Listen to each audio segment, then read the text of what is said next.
First of all, I want to thank everybody to come here to see my work. It's really touching my heart. Um, I can say like it's the first time I'm showing in Boston area, but actually, it's the second time after my childhood. Um, and I'm happy to show here two body of work, which one is a mirror series with the portraits with the hands over the face.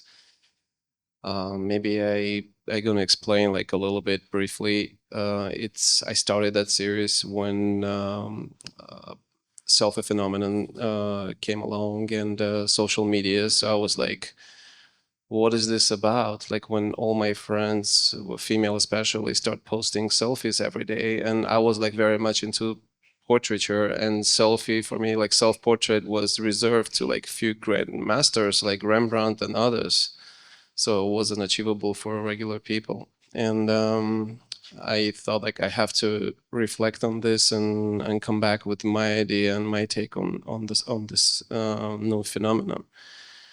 And the filters became so important that I was thinking like, as a contemporary artist, I need to reflect, and I should start painting. Uh, all my friends and everybody I know around me the way they want to be seen by the others, because of this mass desire of being shared, liked, loved on social medias, because everybody had a platform. Suddenly, find out that they have a platform where they can get attention, and yeah, I was like so passionate about it, and I started to paint women idealized, the way they would like take a selfie, filter it, and post, and they will filter what they want to show and what they don't want to show and hide. That's how like the idea with hands came out. But I think it's like the first movement we do when we're kids. When you want to hide any emotion, you are like closing your face with your hands, filtering. It can be happiness or sadness or anger or whatever. And the other work is called self-isolation, and I started that when the COVID happened. And so I was myself. I was in New York, in Manhattan, and I live in a high rise. So my view is on another building. So I don't see the sky. I don't see the ground. All I see is the windows of the building in front of me, and we're pretty close. And I see this.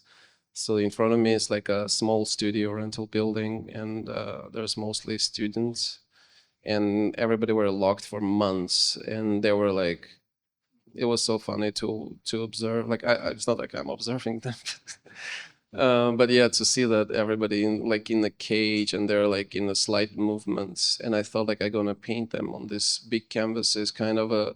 These canvases are the size of the windows, and technically even like New York apartments they have, and how much limitation they have, physical and mental, and yeah, it was like it was very interesting for me to even speak with those people around me, how much they got affected by, and they start discovering themselves, they start discovering their partners much more, much different way, I think. And also I thought like, even after that, when the lockdown is over, like technology is bringing us to self-isolation more and more, because with the help of technology, you don't need to socialize as much as before. So you can just stay home and yeah, work from home. You can do a lot of things from home, from your space. And so yeah, this is the two series of work. I also have mixed medias that I like drawn it, and here I have like some words that I'm making up in Armenian, if you didn't see it yet, but I have like thousands of words that I'm just writing not to forget my language, and also it's like kind of fun thing to do. So for me, it's like imaginative crowd, and I'm thinking like who this person would be in this crowd. So the idea came from, if you know in Armenia what's mean Chakatagir, it's mean destiny, and Chakatagir it's mean written on your front head. So I thought like this is an interesting word that is already written on your front head. So I thought I gonna do a work where I gonna write of everybody's front head, who this guy gonna be in a society, imaginative society. That's how, and I have a series of them. Here is there's only one, but yeah. So I don't know. This is it. And thank you so much for coming, guys. Like, I really appreciate it.